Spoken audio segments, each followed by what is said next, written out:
The number of remote jobs is growing. That's according to a quarterly report out by the job search site The Ladders. It says 24% of professional job postings are now fully remote. Before the pandemic, only about 4% of jobs were work from home. The fields with the most remote work opportunities are in brand marketing and management, account management, sales, and quality assurance. Here now to break down this new work from home world is the founder and executive chair of the job search site, theladders.com, Marc Cenedella. So Marc, thanks so much for being here with us tonight. And we've had more than 2 years now to look at this data to see if this actually works. Does working remotely from the standpoint of the employer work? Yes, it does. We saw last year that corporate profits were the highest they've ever been in U.S. business history, a record year. So when we asked the question, hey, can we be productive working remotely? The answer came back a resounding yes.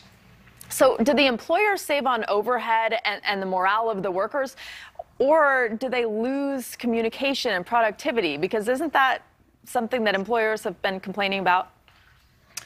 So what we see is that the productivity has actually been as good as or better than the productivity in the office.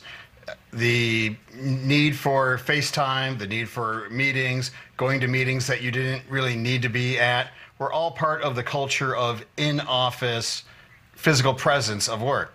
Once we worked remote and we only got together when we absolutely had to, once we started working remotely, people really focused more on their performance, on their output, on the outcome of their work, rather than giving FaceTime to the boss. What? No needless meetings? Okay, so are employees not taking in-person opportunities? Is that what's driving this? Well, our data looks at what the employers are asking of applicants. So prior to the pandemic, we saw that about 4% of jobs across the U.S. were remote. Mostly at that point in 2019, that was sales roles and then some technology roles. Coming through the first year of the pandemic, by the end of 2020, we saw that number had jumped to 7%.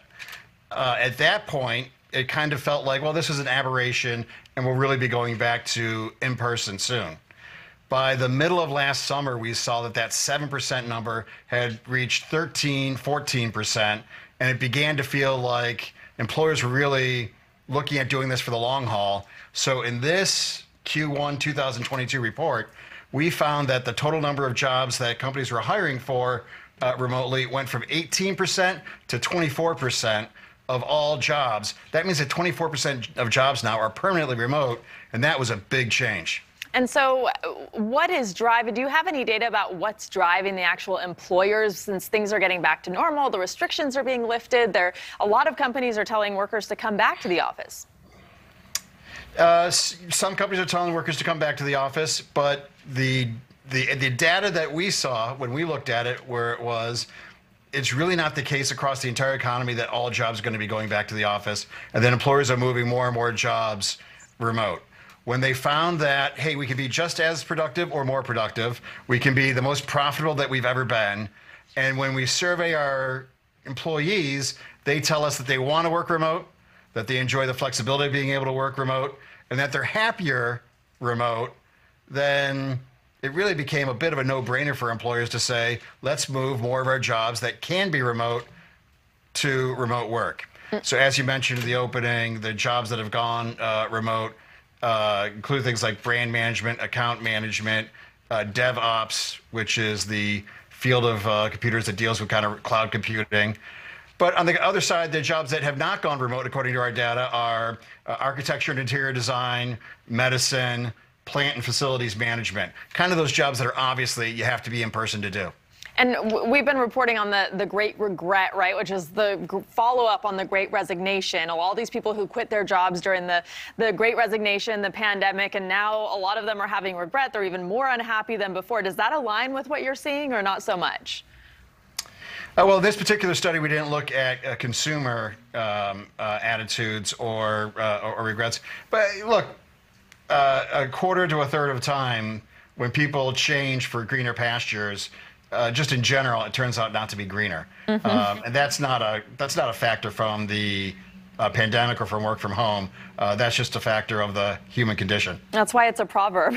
So quickly, before I let you go, sum this all up for us. What does it mean for workers, the economy, and companies? This is the biggest change in American livelihoods since World War II. It used to be that if you wanted to make it in the big fields and the big industries at the successful companies, you had to move to the big cities. That's no longer true. And so when we have our top talent in America no longer needing to go to the tier 1 cities, but are able to go to the smaller or mid-sized cities or even large towns, that's really a huge sea change in American life. Not only is that going to change the work world, but it's going to change who's available to mentor people in smaller towns. It's going to be a change who's on the local nonprofit boards and who's on the school board in mid-sized cities. It's really a fundamental change in how America lives and works that we'll be learning what it means for probably a couple decades to come. And go down in the history books. All right, Marc, thank you. Thanks so much. Thanks for watching. Click the red subscribe button below so you can get more of NewsNation's fact-driven, unbiased coverage.